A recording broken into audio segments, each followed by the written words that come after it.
new drama on BBC1. I've never known an owner so desperate to win. It's an obsession. He and Hugo ought to make a good pair then. You're much too young and much too pretty for the job, Evangeline. You'd do that.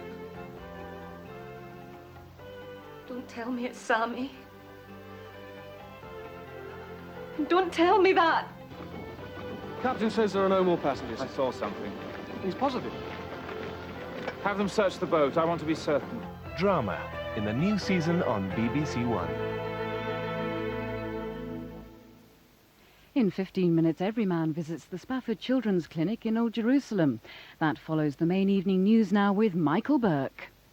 The kidnappers in Lebanon have released an American hostage. Edward Tracy, freed after 5 years, says he's in perfect health. And John McCarthy meets the UN Secretary-General to hand over the message from his captors.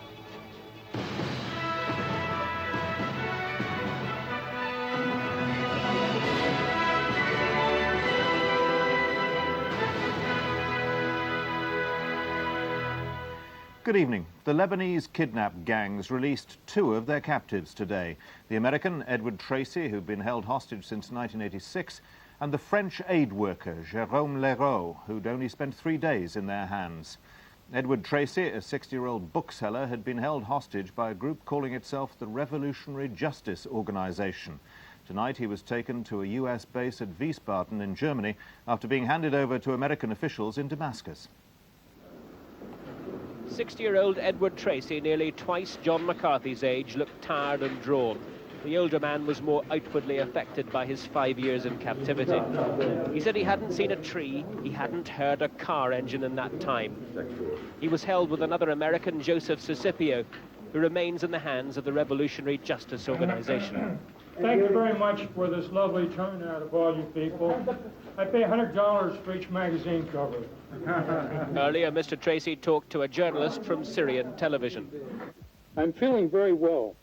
I have spent, I suppose, a few years as a captive of some kind or another, but I wouldn't call it that because I'm in perfect health. I'm ready to go outside and do the 100-yard dash. I'm really happy to see a tree and hear an airplane and hear an automobile. I am amazed and baffled. I can't find words. Freedom for Jérôme Leroux in Beirut last night helped ensure that Edward Tracy's release would go ahead. Leroux's kidnappers had threatened to kill him if another Westerner was freed.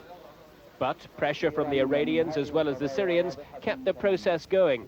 Visiting Damascus, the Iranian Interior Minister Abdullah Nouri unreservedly condemned the kidnapped groups.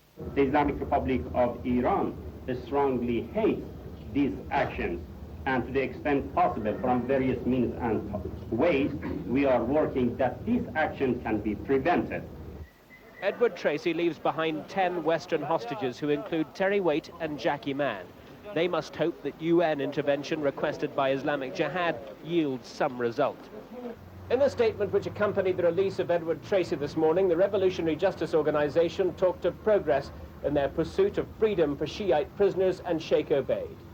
Here in Damascus, there are no reports of any more hostages being released, and the rest does seem up to the Israelis.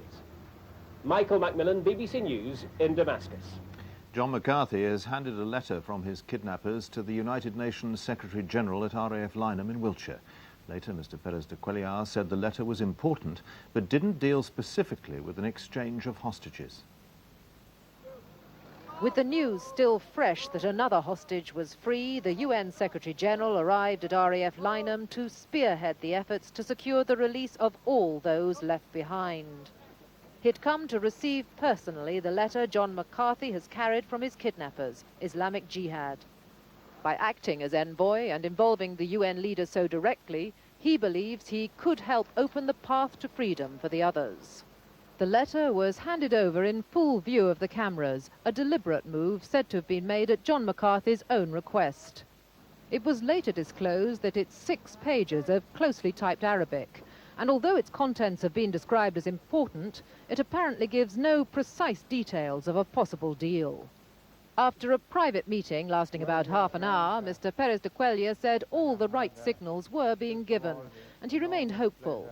He added that he'd be prepared to go to the Middle East at a moment's notice if necessary. I feel fully committed to do my best until the end in order to totally solve this humanitarian problem. It was then that, for the first time since he arrived home, John McCarthy, his speech markedly more hesitant than when he was interviewed in Damascus, finally gave some insight into his feelings. It was very important, as part of my mission, to see the Secretary General and to hand the letter from the kidnappers directly to him.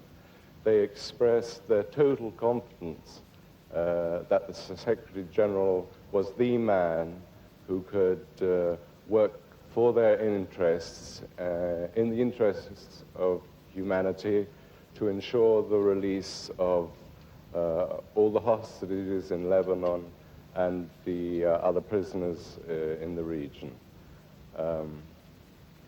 I'm sorry, I'm not used to doing this.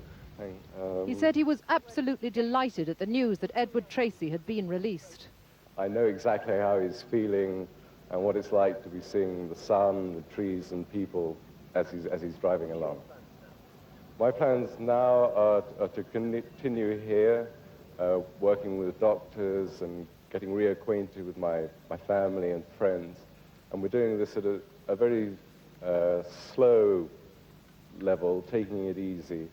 And I'm very grateful in this respect that I know you all want to see me as much as possible, and that touches me very much.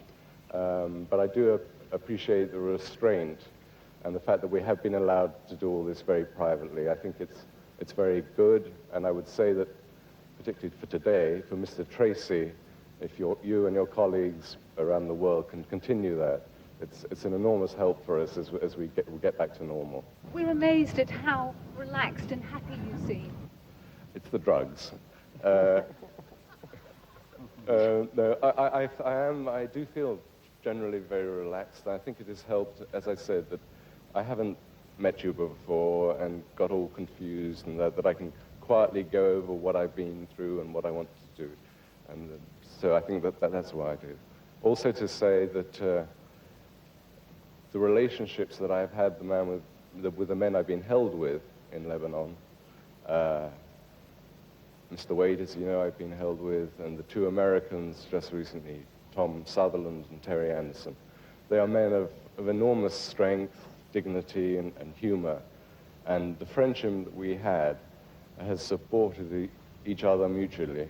And he had this news of Terry Waite. That he's in good shape mentally, he's in good shape physically.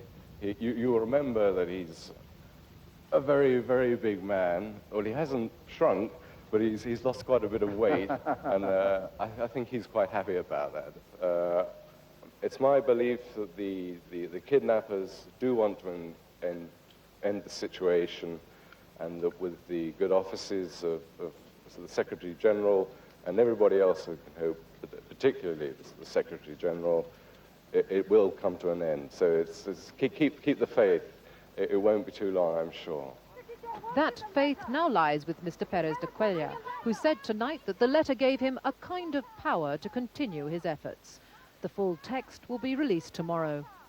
Tonight, John McCarthy telephoned David Waite, Terry Waite's brother. He told him the Church of England envoy had a radio and a Bible and was aware of the moves to free him. President Bush has called on all those holding hostages to release them. He was answering reporters' questions about whether Israel should free the Arab prisoners that it's holding. All countries holding hostages ought to release them. People that are not held under procedures of law but have been taken hostage. I just hope that we soon wake up in this world and recognize that holding hostages is a counterproductive way to make a statement of policy or for any other reason. Israel's immediate reaction to the release of Edward Tracy was to repeat that it was ready to discuss freeing Arab prisoners once it had evidence of the fate of 7 missing Israeli servicemen. The Defence Minister, Moshe Aaron, said, "We won't give up till all our prisoners are released." Israeli politicians moved fast today to try to shift all blame for the hostage crisis onto Syria and Iran. There's only one way to prevent it, not by putting the pressure on Israel, but by putting the pressure on Iran and on Syria and on the groups that they control and telling them, we understand what you're doing and we will not suffer it. We have here, no doubt, a transparent attempt to try to bring about pressure on Israel so that terrorists that we have in prison here will be released without the Israeli captives being released. The prisoners the hostage takers want are controlled by General Antoine Lahad of the Israeli-run South Lebanon Army. Visiting Lebanese children on holiday in Israel, he dismissed rumours of an imminent release of captives. But intriguingly, this well-connected East Jerusalem doctor claims to have definite news on one Israeli captive. Ron Arad, Israeli navigator, is alive and he is in good health. Elsewhere, the dramatic developments in the hostage crisis are seen as putting pressure on Israel to give ground. Here, the only pressure the government will admit to is that from the families of their own servicemen still missing in Lebanon. Laurie Margolis, BBC News, Jerusalem. Other news now. More clashes between Serbs and Croats are putting increasing pressure on the ceasefire in Yugoslavia, now 5 days old. 2 people are believed to have been killed in the latest fighting. One of them was a Croatian television cameraman. These were some of the pictures he shot at great risk to himself. The cameraman who died had been working with patrols of the Croatian National Guard near the town of Kostanica, in constant danger of being cut off by Serbian forces. There is no fixed front line here, but mines, ambushes, and a constant probing by each side of the other's positions. Last night, the Croats ran into heavy Serbian fire.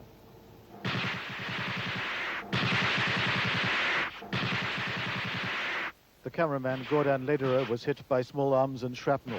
The Croats said afterwards that the Yugoslav army denied them permission to fly him out by helicopter. He died in the ambulance on his way to hospital. Today, Croatian National Guardsmen resumed their patrols looking for Chetniks, the Serbian irregulars, a search that took them to a house where snipers were supposed to have been holed up. None were found, and in a break from the fighting, some of the troops took time to go to church.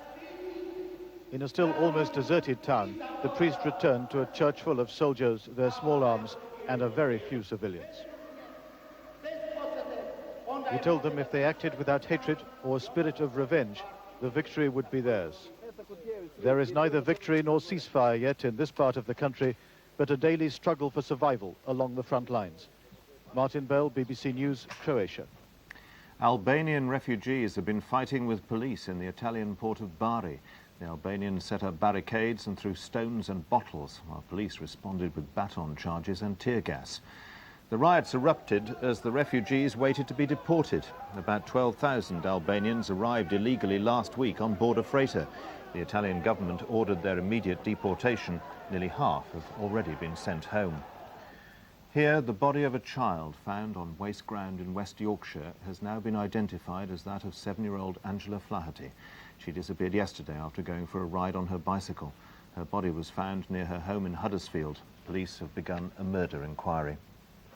An air and sea search has been going on all day for the crew of a fishing boat that sank in the English Channel early this morning. The body of one of the crew has been recovered. It's thought that the Ocean Hound may have collided with another vessel in thick fog about 20 miles off Ramsgate in Kent. There were 5 in the crew, all from Devon. Wreckage from the trawler and a small oil slick have been spotted, but there's no sign of the other missing men. Ayrton Senna has increased his lead over Nigel Mansell in the World Formula One Drivers' Championship by winning the Hungarian Grand Prix. Senna led throughout. Mansell, who'd won the previous 3 races, finished second. The Brazilian now leads the World Championship by 12 points. Cricket, and Viv Richards' final test innings has helped to give the West Indies a chance of saving the 5th test. Richards made 60 as the West Indies built a lead of 113 over England. A proud West Indies fight back which might just prove to be enough. They attacked Tufnell, yesterday's hero, as a form of defence and brought him down to earth with a jolt. 56 runs came in 38 minutes before Tufnell did eventually get Hooper for 54 with Gooch's catch. But the exit of Hooper merely meant the entrance of Richards for his 182nd and last Test innings.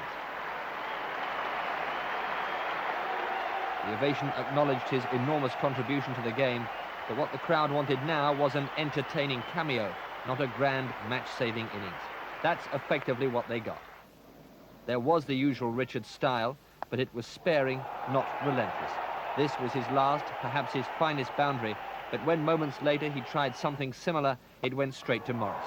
Out for 60, he'd finished his Test career with over 8,500 runs at an average of over 50.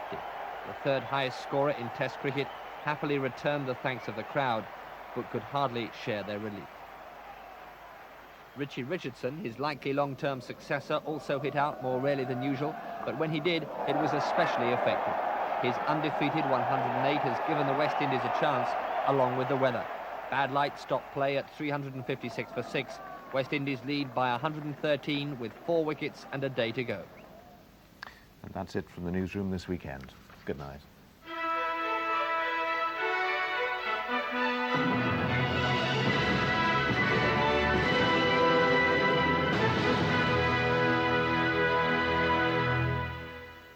And over on BBC2 now, there's golf coverage from Crooked Stick, Indianapolis, where the US PGA has reached its final stages. Hello again. This evening's satellite sequence out over the Atlantic showed up that thick cloud that affected the cricket at the Oval. And then out to the southwest, there's quite a thick dome of cloud beginning to push in towards Ireland, with shower clouds running in across Scotland there. And I think those showers are going to keep going overnight in northern parts of Scotland. And some fairly thick cloud too along the southernmost counties of England, giving some patchy rain there. But in between, a fairly clear night, temperatures falling to around 10 Celsius. Then there's the weather app for tomorrow. This weather front here is going to come in across Scotland and pep up the showers there during the afternoon. And then this little wriggle down to the southwest will track in, bringing more general cloud and rain across Ireland fairly late on in the day. We can pick that rainfall up on the computer sequence. There it is to the southwest, and if I run the sequence, you'll see how it moves in across Ireland up towards Northern Ireland very late on in the day.